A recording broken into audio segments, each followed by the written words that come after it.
But everything in the crypto space went absolutely nuts I don't want to go to a party with a bunch of virtual dudes. with no legs. Correct. Simple games. Like, that's the metaverse. Gaming will be very big in like the next cycle. If the game dies, that's fine. We have another one. And I saw one that was volunteer to earn, and I was like, I think that's just a job.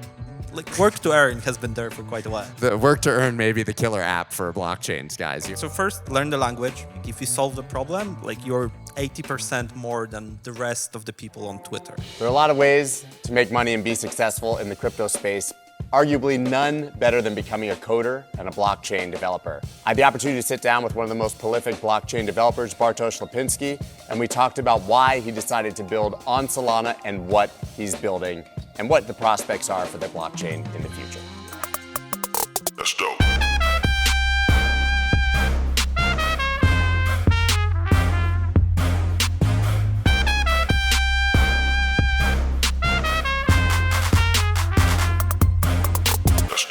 What's up, everybody? Welcome back. I hope you enjoyed CryptoBurb's technical analysis masterclass. Should remind you all, we're recording everything, as you can see here, so all of this will be reposted over the next couple weeks, so that's evergreen, and you can revisit anything that you might have missed. I see a lot of people taking pictures of the slides and things like that, but this will all be available on my YouTube channel. So moving on, I'm really excited. We have a fireside chat today with Bartosz Lipinski, one of the masterminds behind everything that's been built on Solana, obviously one of the most popular blockchains, and a million other probably credentials that we can certainly get into. And the topic is how to become a blockchain developer. You know, we could obviously get much deeper probably in the weeds on the topic, but I really want to start from the beginning because I know that a lot of people here and who will be listening are actually interested in where you get started and what the skill set required is. So I guess we start at the beginning with your story. How did you learn to become a blockchain developer?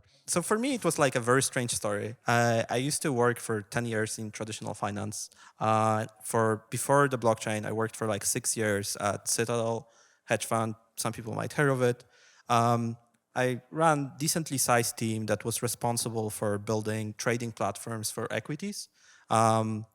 So primarily research, backtesting, and then actual trading system.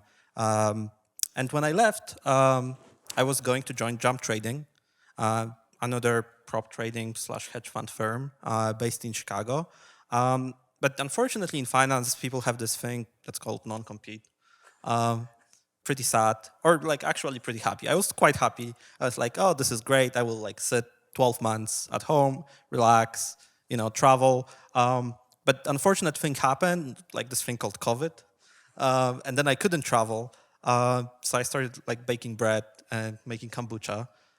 So that was pretty funny. So I was like, oh, this is great, like early retirement, pretty sweet. But that lasted about like 2 weeks. So don't retire early, it's fake. It's completely fake. So then how did you pivot into actual blockchain development? Obviously you had the background, but the technology was different. Yeah, sure. So first I started like digging into like Twitter, like following number of people, figuring out what I actually want to do. And I started going, like, I didn't care really that much about the price action or the tokens or any of that. But I wanted to understand more the technology and how you can like pick different blockchains. So I started researching more obscure ones. Like at the time, Solana, when I was looking at, was fairly obscure. It was like top 200 or something. I don't think many people even heard of it.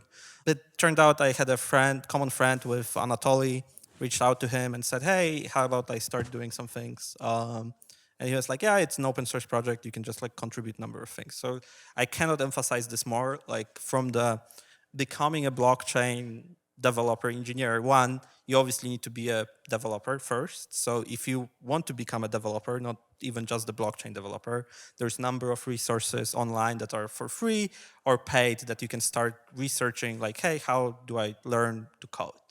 I would probably stay away from certain languages. So for example, I wouldn't touch Python. Like JavaScript might be better because it's much closer to like Solidity. Or if you want to go a bit more hardcore, you can start looking at like Rust or Move that some of the newer blockchains are starting to adopt. So first, learn the language, and then find, like, because it's all open source and you can actually see what people are doing, start engaging with the community. So join the Discord, join Twitter, start asking questions, like very fundamental ones. Why something works like that, or why this like exploit happened. Like just like start following like exploits and how people are describing it. And there's like the thing that's amazing about the space, everything is happening in the open. So if you wanted to say, hey, how do I become finance engineer? That's much harder. There's like literally no resources on like how to do it. But with blockchain, it's actually fairly straightforward. And what's really good is like you will be actually paid the same amount of money, if not more, that you would get paid in finance. If you've been following me for the last few months, then you definitely know that I've been trading and investing on BITGET. Now listen, it took me 6 months to decide that they were going to be the sponsor for the newsletter. But once I saw their partnership with Juventus, that they were the world's leading copy trading platform in crypto, and also that they're a top 5 exchange by volume, well, I was sold and I was convinced. And I've been using it ever since to dollar cost average and to invest in Bitcoin. You can also trade there with leverage, but of course, be careful if you're going to do that. And I don't know if you saw the recent news, but they've also done a deal with Lionel Messi. BITGET, a perfect. Now, you can get up to an $8,000 bonus using my link below, and you can trade spot with absolutely no fees. You also get a 15% discount on trading leverage. Go ahead and sign up right now using the wolfofallstreets.info/BitGet. Claim that huge reward and use the world's best trading platform. Which is a nice bonus, certainly. So what then made you specifically choose Solana at that time? Still, clearly Ethereum was the place to be. That was where, and still to some degree, where the most developer activity was. So it was kind of a gamble for you, I think, to go with a smaller nascent blockchain at that point. Yep, 100%. So in my defense, I did a bunch of Solidity programs, like deployed them, like played with it, like looked at the existing contracts. So don't become like a maxi and like, hey, this is like my thing and like I'm just going into this. Try to learn, like ultimately you want to be have intellectual curiosity and be able to switch between different blockchains if you need to make sure that you can actually scale your product when needed.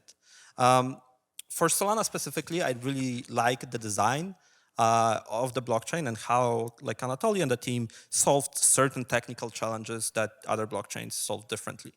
So, you know, everyone is talking about like sharding and how it's solving the future. But from my experience in finance, at least, like sharding is extremely tricky to pull off when you are trying to like trade, for example, global markets.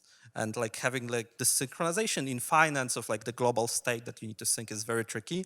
And the vision behind Solana was just much easier for me to comprehend coming from finance. And we kind of like met this bet later at Solana that we actually want to hire more people from finance in Chicago. So I started recruiting from firms locally, from Citadel, DRW/Cumberland, Optiver, or Jump. I spoke with Anatoly a few weeks ago, actually had him on the podcast, and I posed the question, how do we scale to mainstream adoption, 1 billion people on these blockchains when seemingly, you know, with a few million, we're already struggling? And does that mean we need to be interoperable and have multiple chains, or can one chain win? And he actually gave me a surprising response, which was Solana can do everything. Yes, I mean, that's kind of expected. I wouldn't say it's a surprising answer. I mean, you know, there are limits to scalability. I wouldn't say like every single application will fit into a single state. It might, but you can hedge your bets, especially if you're, you know, investor and you are trading. Like, don't be attached to the technology. But like, as a technologist, you should explore everything. From the single state perspective, and I'm sure Anatoly talked about it on the podcast, one of the more interesting recent developments in Solana space is this thing called Fire Dancer. I don't know if you mentioned that. It's a project that's led by Jump Trading.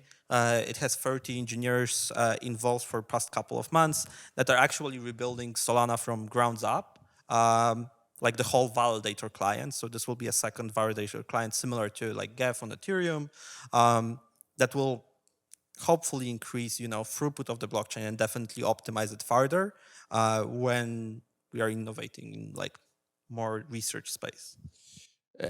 And it would be nice to see something like that, considering the problems we've had with interoperability and the bridges. I mean, you alluded earlier to when you're starting looking at the exploits and the hacks. I mean, it seems like bridge has become a four-letter word in the crypto space now, and anytime someone tries to deploy or use one, eventually there's an exploit. Yeah, the current design, I guess, behind most of the bridges. And again, since this is a talk about the developers, I encourage you to look at different designs and start thinking, okay, how would I design something like that differently? What are the trade-offs? Because like one of the things that you learn across the whole blockchain space that like it's common across engineering is like there are always trade-offs. Do you want to be more composable or more restrictive? And like, what are the benefits of that? Sometimes it comes with like, okay, you can like enforce certain things, or maybe it's like more flexibility to the user, but it's like less decentralized. But for bridges specifically, most of the existing design of the bridges is based on the escrow-based design.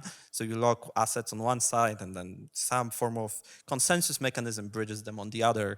And that exposes you to the exploits at like 3 different places, which you can see throughout the space. One, let's say you are bridging something from Ethereum to Solana. You have Solidity contract that might have issues. You have Solana contract that might have issues, and then you have the actual settlement layer with the consensus in between that might have issues too. So how can that be fixed? Because we're at a moment in history now where there's billions of dollars being transacted. There's a ton of total value locked, but clearly the system and infrastructure isn't ready to protect those assets. So I would look at the bridges like from 2 angles. One, who is building the bridge, and can they actually support the bridge in case of the hack? So like, for example, Wormhole, that's bridging to multiple chains, right? It's supported by jump trading. And if something happens, hopefully they will provide backstop liquidity like they did in the hack that happened, I think, like earlier this year or last year. So that was like, for people that don't know, that is like roughly $300 million lost. So then just like think like, what's the entity that can actually backstop that? And like, realistically speaking, there's not many entities that could. And then you obviously want very strong team that is building this and making it like really hardened. So arguably some of the hacks are allowing the technology to be hardened in the battlefield. And then what's interesting also about like some other bridges is like just changing the design space. So going into like zero knowledge bridges and just totally different designs with like layer 0. And I think one of the things that I've commonly heard at the moment from developers and project heads is that they're actually enjoying this bear market because it's an opportunity to build things without all of the FOMO and concern for price, and you can really do it before you have to operate at scale. What are you building now, and do you think that that sentiment is accurate? Yeah, definitely. I think the easiest barometer for that for me is like number of like daily Telegram and Twitter messages that I would get about like number of different things. So that definitely trended down quite a bit, and I'm quite happy about that for my personal life. Like I always had this like stress, like in 2021, if I went on vacation and like turn off the Telegram for a day, it was just like a mess. And then I would like at some point, I think in 2021, I gave up for a month Telegram. I was like I cannot handle it. Yeah, it gives people anxiety to see all the missed messages, but mine also would be like 1,000. Now it's like 3. So I think anecdotally that is the case. So now we're in the depths of this bear market, but obviously you're still building, and you're still building on Solana. So talk specifically about what you're building. That's correct. So there's a bunch of interesting projects that are happening on Solana specifically, and I would classify them in like commonly 4 different like areas. So one, most of you might know Solana is fairly popular right now for NFTs. There's like NFT, like somewhat of a boom happening for past year. So for that specifically, we are building a couple of interesting projects, either in the NFT space or on top of it. So within NFT space, we are about to release this thing called compressed NFTs on Solana. This is specifically targeting the large deployments of NFTs in large enterprises or gaming space, where the cost of NFTs will be lowered by 100x. So right now, the Solana one NFT costs around 30 cents. For some people, that's not a lot of money, but in some use cases, this is like a lot. Let's say you want to put an NFT on all the like Pepsi cans. That might be too expensive because maybe the margin of the can is like 30 cents. So how can you lower that? So that's an interesting application, obviously, in the NFT space, and I think one of the reasons that a lot of people are focused on Solana is because of that much cheaper transaction costs, cheaper mints. Do you believe that Solana or any individual blockchain sort of wins one space? Like Solana becomes the metaverse blockchain, and Ethereum is the DeFi chain, and you name it becomes. Or do you think that we're going to continue to see development in basically every facet of the crypto space on every single chain? So I think some chains might be very specific, like in the message that they are settling for, but other blockchains will be more generalized. Like Solana specifically, at the beginning when I was there, everyone was focusing, oh, this is just like a DeFi chain for like Jump and Alameda to trade on the order book, and nobody was really interested in that. When originally I wanted to build the NFT standard, everyone was like, oh, why would we build this? Like we are a DeFi chain. And we did, and it was like surprise to to everyone now. It's like mostly NFTs and not that much DeFi. But it's not really that surprising when you think about it, especially when we got into the bull market last year. There was this moment before NFTs blew up that it was actually somewhat cheap to mint an NFT on Ethereum, but then it became cost prohibitive completely. You obviously saw that vision in advance, but there was that moment where it cost, $500 to mint a $50 NFT, and it really didn't make sense, and it actually alienated the creators who were there to make money and opt out of the other systems. Yep, 100%. But that's totally not the reason why we built originally NFT standard on Solana. When I started thinking about it, why we are building it, I really wanted to enable individual creators. Because like when I think about artists and how they like build NFTs, there's something that's really missing in traditional world in terms of how they can monetize their work. Some artists cannot monetize their work almost at all. If you take like street artists, like it's very tricky for them to monetize like murals unless they take commission work, and some of them don't want to take commission work. So how does that NFT solve that? You talk about you effectively attach an NFT to the real world art, fractionalize it. What other ways are people able to make art on that real world? So one, you can try to attach to the physical, like for example, someone like that visits the physical mural could mint the NFT at that specific location. So that's like you are rewarding people that actually go to the places that are tricky to find. Maybe you're on like a train lot and you're like, oh, I went and visited that train, and creates this interesting community of people that actually are passionate about the art. And that gives the artist also the ability to interact now with people that actually saw the art, because like in traditional world, like it's very tricky for someone to know like, hey, how many people visited my mural and how can I reach out to them without like collecting email addresses and whatnot. And like obviously most people wouldn't want that. So beyond the compressed NFTs and what you're working on in that facet, is there anything that's really exciting you that you're developing right now? Because it seems like we had sort of, as is the normal cycle, these hype, bubble, pop, right? DeFi summer, NFT summer, metaverse fall. Yeah. Now that seems that hype is gone. Yeah, I'm still really excited about NFTs. So another project that we are building on is called Raindrops, which is enabling game developers create structured constructs around their game mechanics. So like when you talk with gaming companies, and I talked with quite a few of them, they all are interested in NFTs, but they don't know how to necessarily fit it into the game. Some approach it in a very basic level, like, hey, we'll just slap the NFT at the end of the production cycle. And that's like very tricky to do.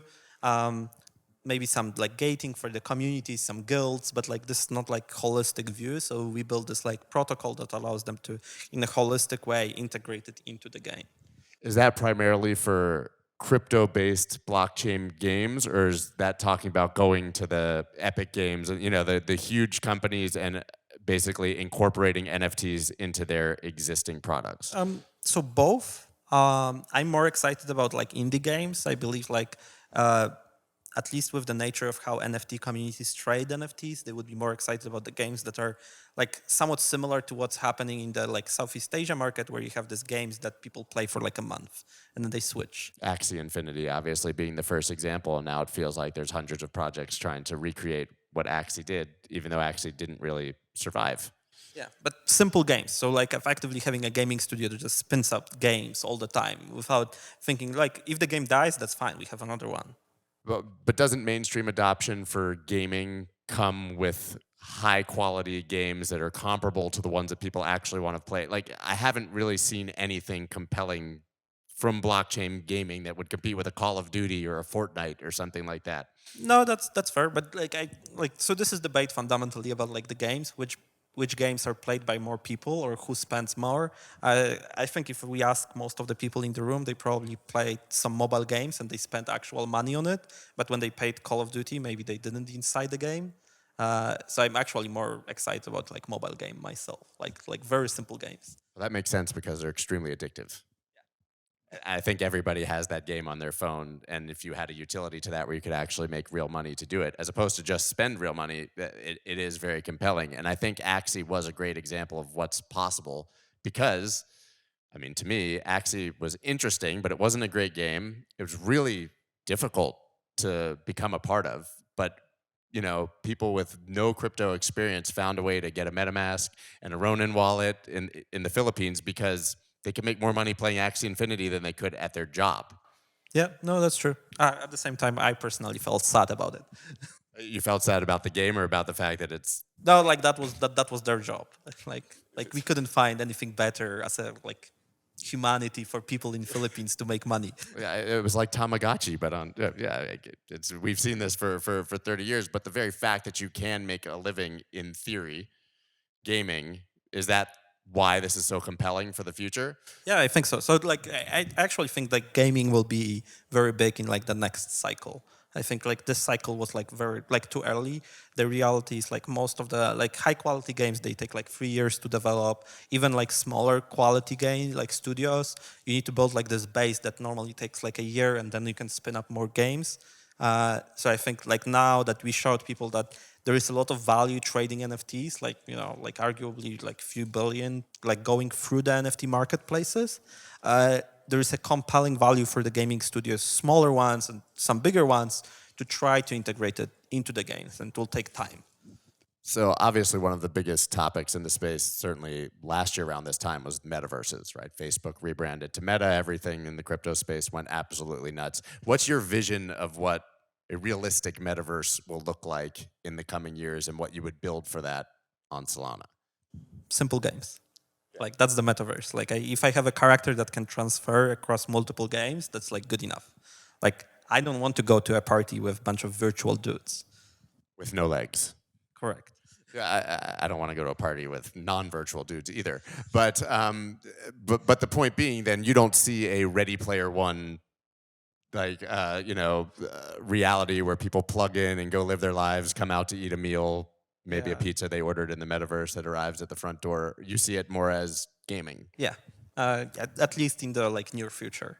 Like I think the vision of like Ready Player One is like dozens years away. But is that something that you think that we will get to and that Like people at will some be point, interested in? I think that the key is really to have like if that were to happen, you would need to have like all the kids grew up in that environment. So you think it's just a matter of time, basically? And we make the same argument, I think, for crypto adoption in general, even outside of the metaverse, right? We rail against, obviously, the people older than us that don't get it, but they're never going to. But inevitably, with time, they'll be replaced by a younger generation that's crypto native and grew up. I mean, my kids are 7 and 3. They're never going to live in a world that didn't have Bitcoin. Yeah. Did they play Axie? They did not play Axie because at the time when it was popular, they were like 5 and 1.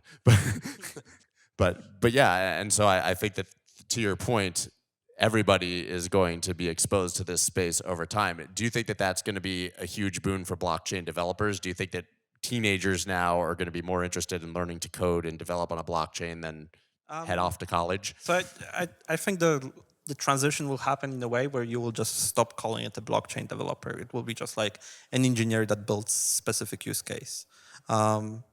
Just like you don't think of people that are building websites, web developers anymore. Like just hire a developer to build something like a product. So then what's the next step? If they just become developers and you're no longer a blockchain developer, how far can this really push? In what sense? At scale, what can we build beyond sort of these initial iterations of the metaverse and NFTs and DeFi? Can we literally build a parallel legacy financial system on a blockchain? Yeah, 100%. I think like finance is there like to disrupt like products like Hero from Gani, like they're great example of like first step, which is like building product that really appeals to the people that are trading every day. Like if you can appeal to the trading firms in something that's like compliant with the regulation that's coming, I think the next step will be very interesting. I think so too, but it's interesting. It always comes back to the trading firms and the speculation, and not, to me, the adoption, right? How do we get it to where, as I said before and I asked Anatoly, we have 1 billion people that are using this as their bank every day, transacting back and forth. This is where they're storing their value. They're not taking on leverage and trading against jump. Yeah, no, I think it will happen naturally, right? Like in some cases, you will not even think of this as a bank. The perfect example of something that people don't think in the US as a bank is Starbucks. Like Starbucks points arguably have more locked value than the 5th biggest US bank, right? Like because people are just like having points in their Starbucks app. That's crazy. I never even thought about that. And I think with more apps and enabling them to like actually use crypto as a settlement layer, you will see people start using this like interesting use cases, and they might not think of it as a bank. Like, do you think of Venmo as a bank or your PayPal? You don't, and like if there is a new use case that shows up, people might just switch, and like suddenly it turns out maybe you don't need a Chase Bank.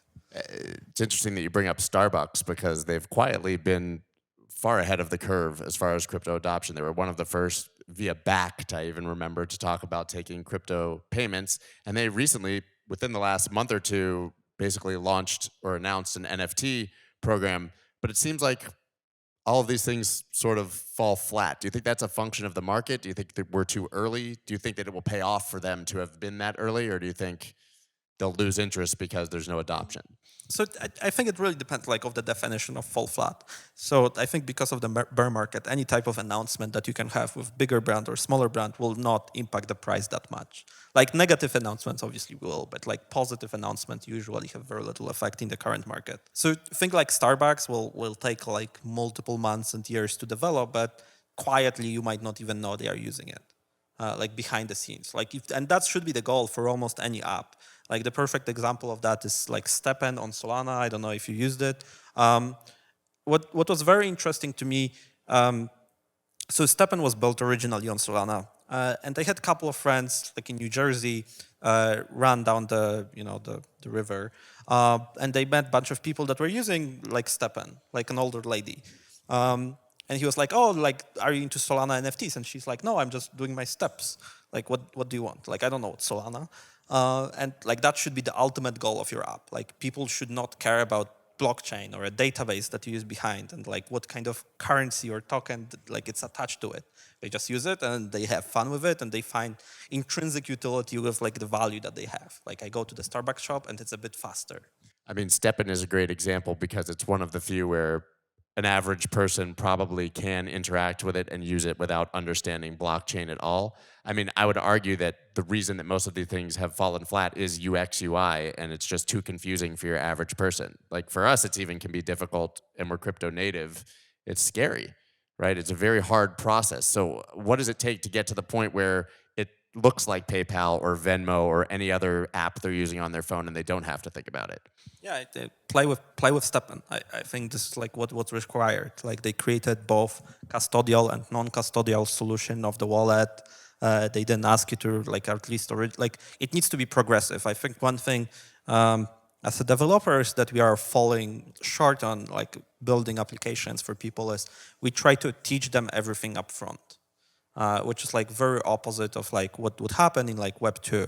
Like when you go to Amazon, you don't explain to them, hey, this is like your virtual checkout and you need to create an account and this. No, you start browsing, you start adding to your like basket, and at the end they're like, hey, do you want to create an account or check out as a guest? And then maybe you want to add your bank or something. So like reversing the learning curve, I think it's critical to wider adoption. So there are a lot of important lessons from Web 2 and what's been built there for how Web 3 should eventually look. Yep. Like people don't care about the technology, like ultimately. Like if you're talking about billions of people, like they just want to use things.